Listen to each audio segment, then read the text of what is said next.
성균관대 반도체 시스템 공학과이자 동시에 인공지능학과의 김정래입니다.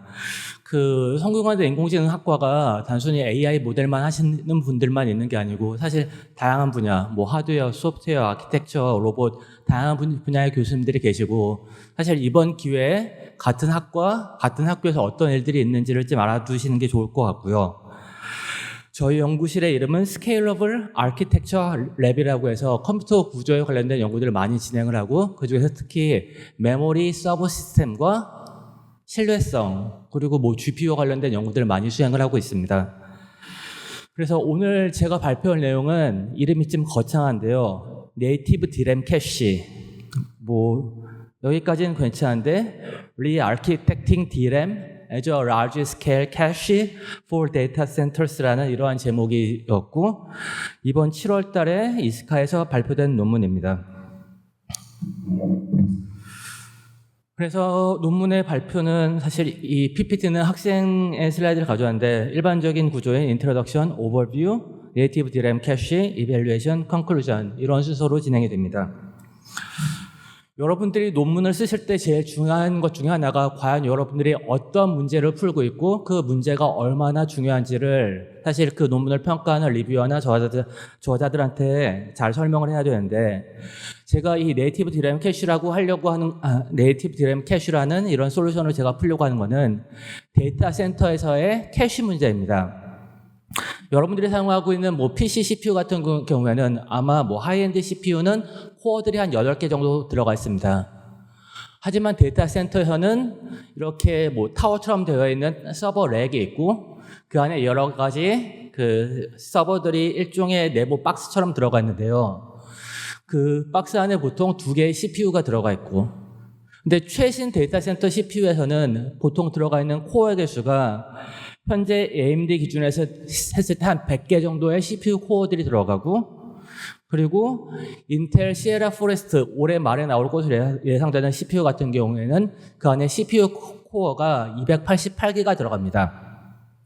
이렇게 코어가 많으면은 클라우드 서비스 프로바이더 입장에서 여러 가지 장점들이 있습니다. 동일한 서버 갖고 좀 더 많은 수의 버추얼 머신들을 판매할 수 있기 때문에 사실 데이터 센터 CPU에서 CPU 코어 카운트는 매우 중요하고 많은 회사들이 CPU 코어가 더 많다는 것을 자신 서버 CPU들의 장점으로 팝니다. 그래서 이 IEEE에서 반도체와 시스템과 관련된 여러 가지 로드맵들이 있는데 그 중에서 가장 유명한 것이 IRDS, 예전 이름으로는 ITRDS라는 이러한 로드맵이 있는데요. 이 로드맵을 따르면은 10년 후에는 하나의 CPU 소켓 안에는 코어가 대략 한 600개 정도의 코어들이 들어갈 거라고 예상을 하고 있습니다. 그러면은 뭐 CPU 회사들은 이 600개의 코어를 넣으려고 되게 많은 노력들을 하겠죠. 근데 어플리케이션의 성능은 코어 수만으로 결정되지 않습니다. 코어 수보다 사실 제가 생각하기에 더 중요한 것은 메모리고 메모리도 과연 외부의 메인 메모리를 얼마나 꽂느냐 아니면 캐시 메모리 크기가 얼마냐에 따라 크게 달라집니다. 여러분들이 PC를 살 때 만약에 돈이 조금 남는다. 그럼 그 돈 갖고 가장 성능을 높일 수 있는 방법은 메모리 모듈을 하나 더 박는 거고요. 마찬가지로 캐시, 그중에서도 라스레벨 캐시는 그 캐시의 크기가 크면 클수록 비싼 레이턴시가 오래 걸리는 메모리 접근을 줄일 수 있기 때문에 되게 중요합니다. 그래서 일반적으로 지금까지 CPU들은 한 코어당 대략적으로 2메가에서 4메가바이트의 라스레벨 캐시의 용량을 제공해 해왔습니다. 그러면 이렇게 코어 대 라스레벨 캐시의 사이즈 레이쇼를 그대로 유지하려면은 저희가 코어 수가 600개가 된다라고 한다면은 단순히 라스레벨 캐시의 크기가 2기가에서 4기가바이트 정도의 거대한 캐시, 라스레벨 캐시가 CPU에 있어야 되고요. 현재 CPU, 그것도 하이엔드 서버급 CPU에 들어가는 라스레벨 캐시의 용량이 한 200메가바이트인데 200메가바이트에서 4기가바이트 정도의 캐시로 점프하는 것은 아주 어려운 일입니다. 특히 서버 CPU 같은 경우에는 첨단 공정에서 만들어져서 아주 비싼데 그 대부분을 뭐 1기가바이트의 메모리를 채우는 데 쓴다. 이것은 비효율적인 방법이 되겠죠. 사실 이 문제는 이미 어느 정도 알려진 문제고 CPU 회사들도 어느 정도 솔루션을 갖고 있습니다. 인텔에서는 인텔 사파이어 래피드 맥스에서는 D램을 갖고 한번 라스트 레벨 캐시를 만들어 봤습니다. 이 사파이어 래피드 맥스 같은 경우에는 코어 다이들 옆에 HBM 하이 밴드위스 메모리를 4개 정도를 붙이고 이 메모리에 모드가 있어가지고 이 메모리를 라스트 레벨 캐시로 사용할 수도 있게 구성을 해놨습니다. 그리고 AMD 같은 경우에는 3D 버추얼 캐시라고 해가지고 밑에 코어 다이들이 있으면은 이 코어 다이 바로 위에 TSV를 통해 가지고 SRAM 다이를 바로 인테그레이션을 했고, 그래서 이 64MB라고 하는 이 거대한 용량의 라스트 레벨 캐시를 별개의 다이로, 그리고 요즘 핫한 헤테로지니어스 인테그레이션, TSV 이런 식으로 준비를 해놨습니다. 그래서 대규모 라스트 레벨 캐시를 제공하는 방법은 이렇게 D램 베이스 솔루션과 SRAM 베이스 솔루션 두 가지로 나눠지고요. 사실 이 중에서 성공하고 있는 거는 AMD 쪽입니다. D램 같은 경우에는 아무래도 원 트랜지스터, 원 캐패시터 구조를 갖고 있기 때문에 좀 더 집적도가 높고 더 높은 용량, 예를 들어서 한 소켓당 64GB의 용량을 제공할 수 있고, SRAM 같은 경우에는 하나의 스토리지 셀이 6개의 트랜지스터로 되어 있어가지고 집적도가 낮음에도 불구하고 SRAM이 더 많이 이용되는 이유는 성능 때문입니다. 기본적으로 D램 캐시는 SRAM 캐시보다 느리다고 사람들이 생각을 합니다. 그리고 느린 이유는 크게 두 가지가 있습니다. 첫 번째는 회로 자체가 느립니다. D램 같은 경우에는 값을 캐패시터에 저장을 해놨다가 이 캐패시터에 있는 값을 읽는 방식으로 해서 동작을 하기 때문에 이 저장되어 있는 캐패시턴트를 읽는데 시간이 더 오래 걸립니다. 반면에 SRAM 같은 경우에는 트랜지스터에서 나오는 값을 바로 커런트나 볼티지 센싱하기 때문에 더 빠르죠. 하지만 이러한 회로적인 레이턴시보다 더 큰 문제가 될 수 있는 것은 D램의 아키텍처 레벨에서 오는 그러한 문제입니다. 기본적으로 기존에 나왔었던 모든 D램 캐시 솔루션들은 그리고 메모리를 위해 설계된 D램을 어떻게쯤 잘 사용해서 캐시로 사용해 오려고 노력을 했습니다. 왼쪽에 있는 이 그림 같은 경우에는 LH, 로이 힐 캐시라는 이러한 구조인데요. 기본적으로 D램의 특정 영역에 캐시의 태그들을 저장을 해놓은 다음에 하나의 명령어를 통해서 여러 개의 태그들을 읽습니다. 그리고 요청된 주소와 태그들을 비교해서 어느 위치에 매치되는 데이터가 저장되는지를 확인하고, 그 다음에 해당한 위치를 읽어가지고 데이터를 가져오기 때문에 두 번의 데이터를 발생하게 됩니다. 두 번의 메모리 액세스를. 그리고 얼로이 캐시라는 방법에서는 메모리를 조금 수정을 해가지고 원래 메모리가 한 번에 64바이트 데이터를 전송한다면은 조금 바꿔서 한 68바이트를 전송하게 하고, 이 추가적인 공간에다가 어드레스 태그를 저장해서 데이터와 태그를 동시에 가져옵니다.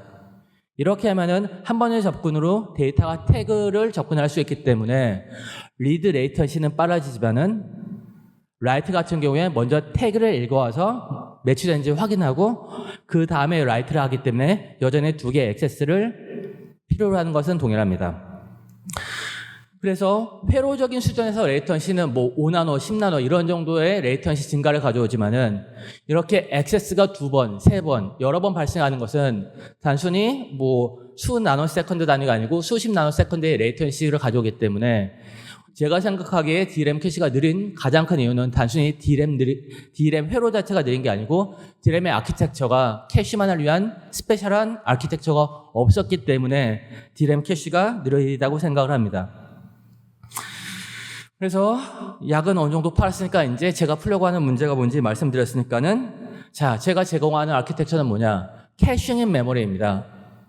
D램 자체를 뜯어 고쳐가지고 요즘 프로세싱인 메모리가 되게 핫하고 여러 가지 오퍼레이션들을 프로세싱을 메모리 안으로 가져가는데, 제가 제안을 하는 것은 이 데이터 센터에서 D램이 워낙 앞으로 D램 캐시나 SRAM 캐시로 갈 수밖에 없고, 그렇다면 캐시로 위한 D램을 만들고 캐시 오퍼레이션에 필요한 태그 매칭, 웨이 셀렉션, 캐시 리프레시 같은 작업들을 전부 다 D램 안으로 집어넣자. 그래서 이 캐싱인 메모리를 통하면은 프로세서는 단순히 액티베이션 할 때 뭐 캐시의 셋 인덱스를 제공을 하고 리드할 때 캐시의 태그 어드레스를 제공을 하면은 디램 안에서 이 모든 오퍼레이션, 태그 매칭, 웨이 셀렉션, 캐시 리플레이스먼트 작업들을 다 수행한 다음에 마치 일반 데이터처럼 데이터를 제공하고 추가적인 것은 이것이 히스인지 미스인지 이것만 별개의 핀으로 제공하는 이러한 캐싱인 메모리 아키텍처를 제안을 합니다. 근데 이게 사실 프로세싱 메모리가 쉽지가 않습니다. 그 디램 공정에다가 여러 가지 로직을 넣는 것도 되게 어렵고 메모리 공정 자체가 로직 공정보다 상당히 느리기 때문에 복잡한 기능을 넣을 수가 없습니다. 그래서 이러한 캐싱인 메모리 아키텍처를 위해서 아주 효율적인 구현으로 네이티브 디램 캐시라고 하는 구현, 즉 마이크로 아키텍처를 제공합니다. 네이티브 디램 캐시 같은 경우에는 캐싱인 메모리를 아주 효율적으로 구현을 했고 그 효율적으로 구현한 결과 면적 같은 경우에는 디램 전체 면적의 0.6% 그리고 디램의 중요한 타이밍 파라미터 같은 경우에는 단순히 리드 레이턴시를 1나노세컨드만 증가시킴에도 불구하고 아까 말씀드렸던 그 디램 안에서의 태그 매칭, 웨이 셀렉션, 리플레이스먼트 이런 작업들을 다 수행할 수 있고 이러한 마이크로 아키텍처 구현은 기존에 있었던 다른 디램 캐시 구현들보다 최대 140%까지의 성능 스피드업을 가져올 수가 있습니다.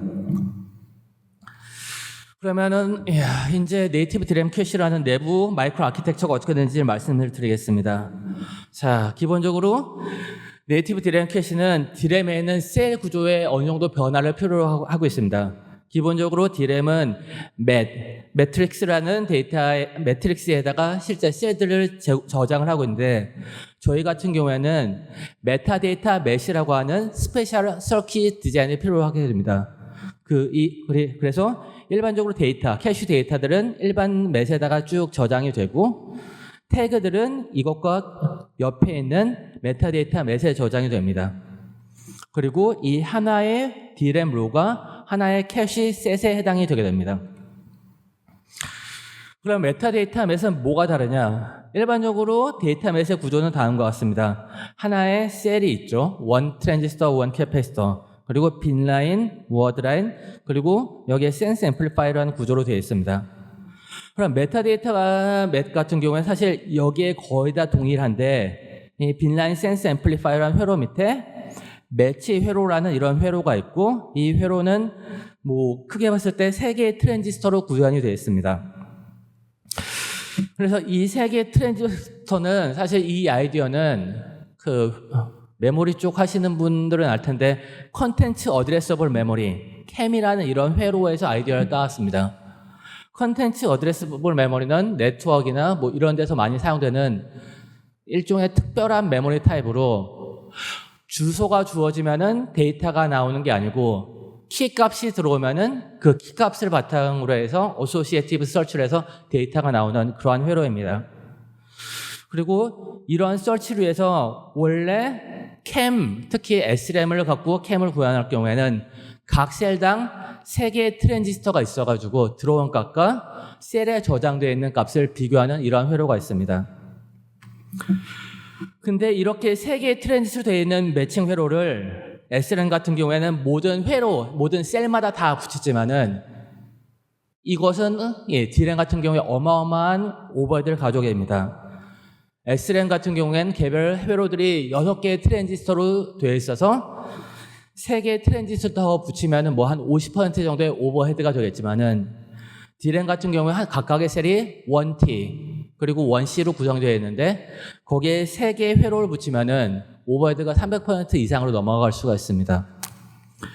그래서 저희는 생각을 바꿔서 사실 캐시 같은 경우에는 주어진 태그 어드레스에 대해서 사실 모든 저장된 태그들과 비교할 필요 없이 현재 셀렉트된 그 셋에 있는 태그들과만 비교하면 됩니다.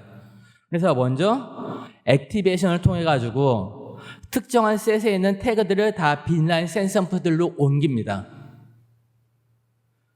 그래서 이 정해진 세트 안에서 태그들을 쭉 뽑아낸 다음에 이 3T로 구성되는 매치 회로들을 셀 값과 비교하는 게 아니고 선택돼서 앰플리파이된 셋들의 값들과 비교해가지고 이 D램 바로 밑에서 빈라인 센서 앰플리파이어 바로 밑에서 주어진 저장된 태그와 요청된 태그가 같은지를 판단하게 됩니다.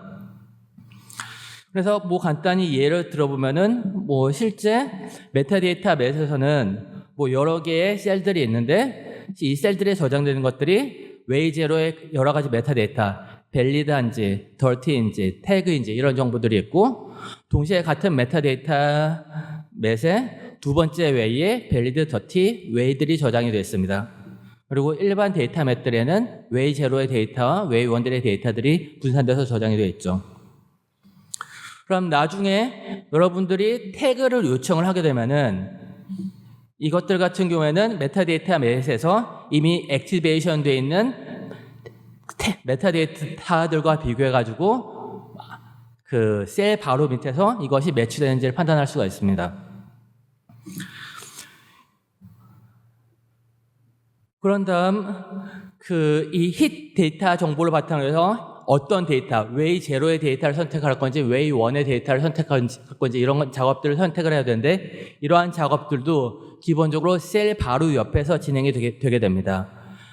이 여기 있는 그 매칭 회로에서 나온 아웃풋들이 바로 옆에 있는 데이터 맷들에 대한 셀렉션 신호로 사용되며 이렇게 셀렉션 신호가 선택이 되게 되면 해당하는 데이터들이 최종적으로 칩 바깥으로 나오게 되고 이렇게 서버 어레이 안에서 데이터를 처리하게 되면은 이 데이터를 전부 다 뱅크 레벨로 보내가지고 거기는 회로들이 판단을 해서 다시 또 셀렉션 신호를 보낸 것보다 훨씬 더 빠르게 처리할 수 있고 저희가 스파이스 시뮬레이션을 돌려서 측정했을 때 대략 한 1나노 정도의 시간이 걸리게 되었습니다.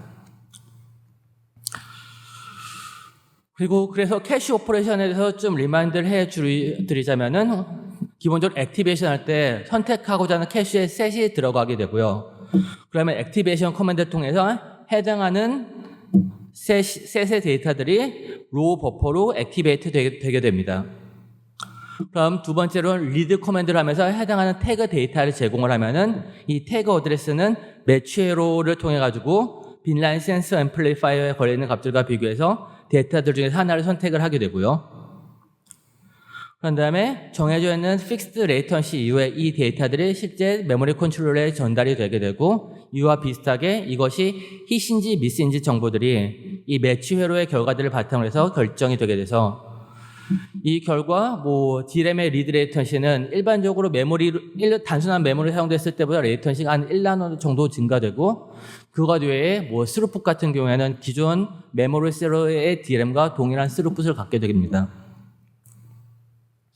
라이트 같은 경우에도 비슷합니다. 뭐 액티베이션이 있을 때 캐시 인덱스를 제공을 하면은 먼저 액티베이션 할 때 저장됐었던 태그들이 센스 앰플리파이어로 쭉 나가게 되고 라이트 할 때 들어왔었던 태그 어드레스들이 이 매치 회로를 통해서 판단이 되게 되고 좀 이따가 들어온 데이터들이 메모리 컨트롤러가 D램 쪽으로 내보내게 되면은 이 데이터들이 실제 저장되어 있었던 해당하는 위치에 저장이 되게 됩니다.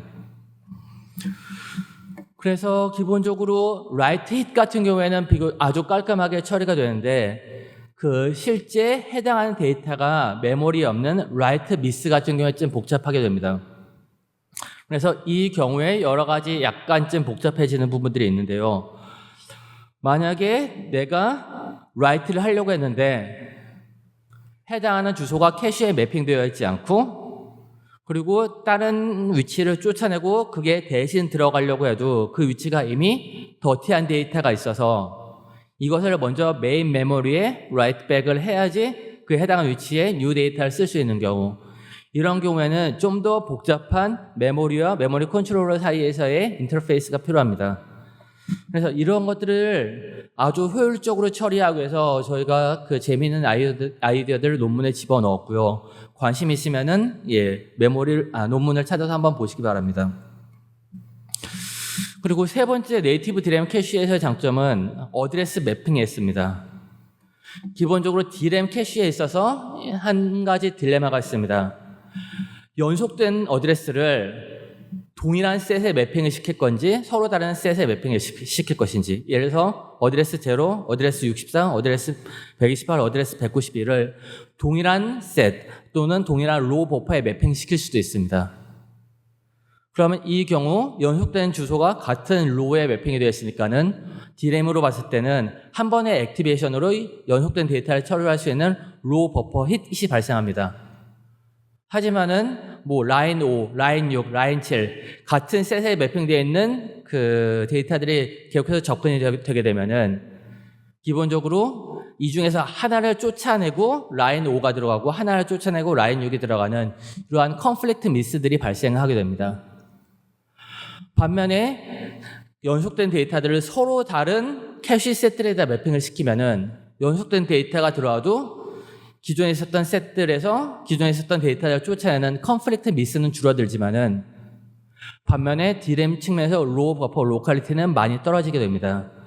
그래서 이것을 그림상으로 그려보면은 뭐 이러한 트레이드 오프가 있는데 D램 캐시 같은 경우에는 기본적으로 16A를 제공을 해도 다 인서브레이 수준에서 다 처리를 하기 때문에 높은 로우 버퍼 로컬리티와 높은 캐시 레이쇼를 둘 다 달성을 할 수가 있습니다. 그래서 단순히 그 D램 파라미터 상으로 장단점을 비교해 보면은 16A 그리고 레이턴시는 1나노만 증가시키고 면적은 0.6%만 증가시키면서 높은 스루풋과 낮은 레이턴시를 제공을 할 수가 있고요. 그래서 이를 통해서 실제 어플리케이션을 돌렸을 때 성능이 얼마가 개선이 되는지는 뭐 스펙 CPU, 스패럴 벤치마크, 갭 벤치마크 같은 경우에 평균적으로 52% 그리고 에너지도 최대 30%까지 좀 줄일 수가 있습니다. 그래서 요약을 하자면은 프로세싱 메모리 대신에 캐싱 오퍼레이션을 메모리에 옮기자는 그 캐싱 메모리 오퍼레이션을 제안을 하고요. 이것을 실제로 구현한 마이크로 아키텍처로 네이티브 DRAM 캐시를 제안을 했습니다. 그래서 평균적으로 52% 정도의 퍼포먼스 스피드업과 25% 정도의 D램 에너지 세이빙을 MPB 벤치마크에서 수행을 할 수가 있고요. 면적은 0.6%. 그래서 이를 통해서 앞으로 데이터 센터 CPU에서 필요로 하는 기가바이트 단위에서의 캐시 캐패시티를 제공을 하려고 하는 이러한 아키텍처 연구였습니다.